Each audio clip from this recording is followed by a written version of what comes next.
విశేషమైన శివముక్కోటి సందర్భంగా పట్టణంలోని పాత శివాలయానికి భక్తులు పోటెత్తారు.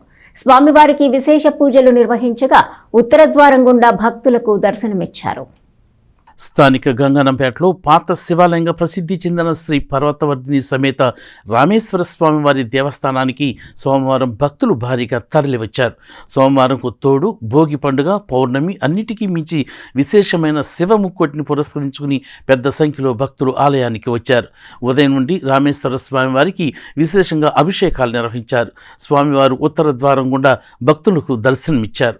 అదేవిధంగా శివముక్కోటిని పురస్కరించుకుని స్వామి అమ్మవార్ల ఉత్సవ మూర్తులకు ఆలయ ప్రదక్షిణలు చేశారు. భక్తులు స్వామివారి పల్లకిని మోస్తూ ప్రదక్షిణాల్లో పాల్గొన్నారు. ఈ సందర్భంగా భక్తులు శివనామ స్మరణంతో ఆలయం మార్మోగిపోయింది. ఆలయ ఈవో వివి రమణకుమారి ఉత్సవాలను పర్యవేక్షించగా శివముక్కోటి విశిష్టతను అర్చకులు వివరించారు. శ్రీ పర్వతవర్ధిని సమేత శ్రీ రామేశ్వర స్వామి దేవస్థానంలో ఈరోజు ఆరుద్రోత్సవం సందర్భంగా ఉదయం ప్రాతకాలానే అభిషేకాలు ప్రారంభించడం జరిగింది. తదుపరి 5:32 స్వామివారి ఉత్తర ద్వార దర్శనానికి ఏర్పాటు చేసి ఉన్నాము. భక్తులు కూడా అధిక సంఖ్యలో వచ్చి దర్శనం చేసుకుంటున్నారు. అదేవిధంగా జంగమదేవర భక్త సమాజం వారి ఆధ్వర్యంలో వచ్చేటువంటి దేవస్థానానికి స్వామివారి అభిషేకాలకి దర్శనానికి ఇచ్చేసేటువంటి భక్తులకు మరియు జంగమదేవర్లందరికీ కూడా అన్నప్రసాద కార్యక్రమాలను ఏర్పాటు చేయడం జరిగింది.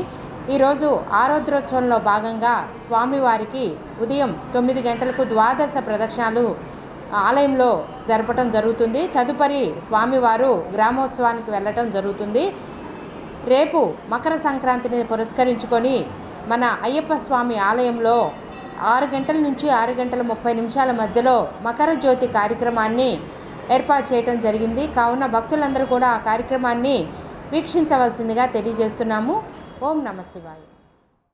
ఈ రోజున శివముక్కోటి రోజున ముక్కోటి దేవతలు శివుణ్ణి పూజిస్తారట.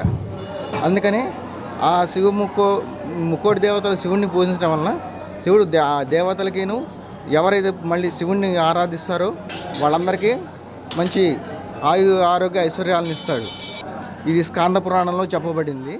అదేవిధంగా శివముక్కోటి ఆరుద్రోత్సవం సందర్భంగా భక్తులు జంగమదేవర్లకు ఉదయం నుండి అల్పాహారం పంపిణీ చేశారు. ఓం నమ శివాయ. ఈరోజు శివముక్కోటి, ఇది పాత శివాలయం, రాములవారు పరశురాములు పరిశీలించిన శివాలయం. ఇవాళ జంగందేవర్లకి టిఫిన్ పెట్టినాము. సాంబార్ ఇడ్లీ సంగందేవులు ఎంతమందికి అయినా ప్రసాదం వడ్డం చేశాము. ఇది గత 5 సంవత్సరాల నుంచి చేస్తున్నామండి. ఓం నమ శివాయ.